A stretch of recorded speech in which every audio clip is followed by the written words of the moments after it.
E aí a gente entra num capítulo bastante vexatório da Assembleia, que foi o caso do deputado Arthur Duval, que gerou aí uma indignação, eu nem vou falar no estado de São Paulo, foi mundial quando ele falou das mulheres ucranianas. Entrou aí até uma discussão em termos de, mas ele falou num grupo privado de WhatsApp, não foi no plenário, foi uma conversa privada, mas assim, gerou uma indignação mundial. Como é que foi a tua sensação ao ouvir, ao saber que um colega estava com esse pensamento em relação às mulheres são fáceis porque são pobres? Foi essa a frase dele? Essa frase foi uma frase que chocou, né? Porque as mulheres, no momento em que as mulheres da Ucrânia estavam sofrendo muito numa guerra, as mulheres e as crianças são sempre as maiores vítimas.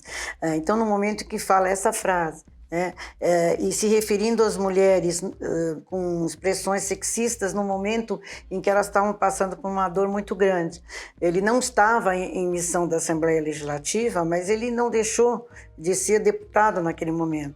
E o que ele falou poderia ter criado um incidente internacional, porque criou também, a hora que você começa a conversar com as mulheres ucranianas, o sentimento delas, e vocês veem a gente lá vendo um deputado se expressando dessa forma com relação às mulheres, né? E essa frase, são fáceis porque são pobres, ela foi altamente discriminatória e também teve outros componentes, né? A questão de fabricação, uma foto com coquetéis Molotov, quer dizer, o Brasil não estava se posicionando em relação à guerra. Então, nenhum político brasileiro tinha o direito de se manifestar.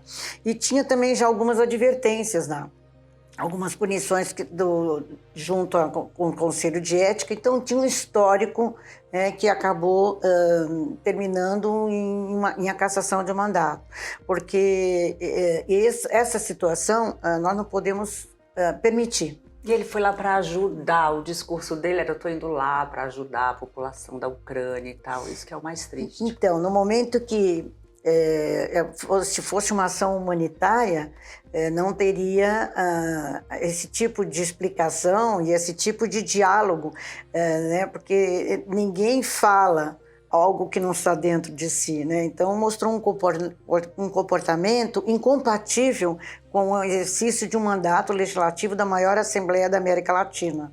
E a resposta foi de acordo com o que a senhora esperava, deputada? Eu acredito que a cassação foi por unanimidade, foi referendada por 73 votos dos 94 deputados, mas eram todos que estavam lá, votaram sim, os outros não estavam presentes, então mostrou que realmente várias ações que ele propôs também na Justiça Comum, que nós também pudemos responder, então nós verificamos que ela foi proporcional ao fato em si e com um apoio, não teve um movimento popular em relação a isso, né? Toda a sociedade cobrava uma resposta mais dura em relação a uma ação que foge de qualquer tipo de padrão ético e de decoro parlamentar. Por sua experiência, observando tantos casos, a senhora acredita que a partir daí pode ser que venha um aprendizado por meio dessas punições, com essa expectativa para casa nos próximos meses, nos próximos anos, deputada? Eu percebo assim, sempre foi, nas Assembleias do Brasil, a gente percebe nas câmaras municipais, o corporativismo sempre é um viés que atinge diretamente. O que nós temos que procurar, eu sempre falo, não podemos ter nem viés político, ideológico, nem de gênero, porque senão ele contamina o processo. Então, eu achei que com essa medida as ações de parlamentares pudessem diminuir. Mas na semana última nós tivemos vários incidentes envolvendo deputados contra deputadas.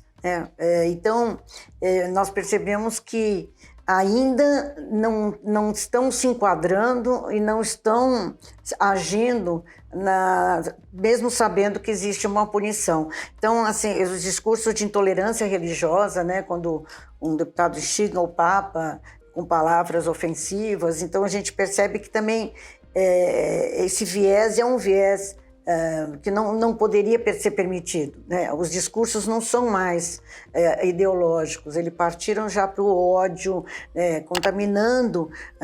Eu fico preocupada com a nossa Assembleia Legislativa. Se nós não dermos um basta, nós vamos ter sérios problemas, principalmente em ano eleitoral, das pessoas entenderem que o nosso papel é legislar, e não é isso que está acontecendo.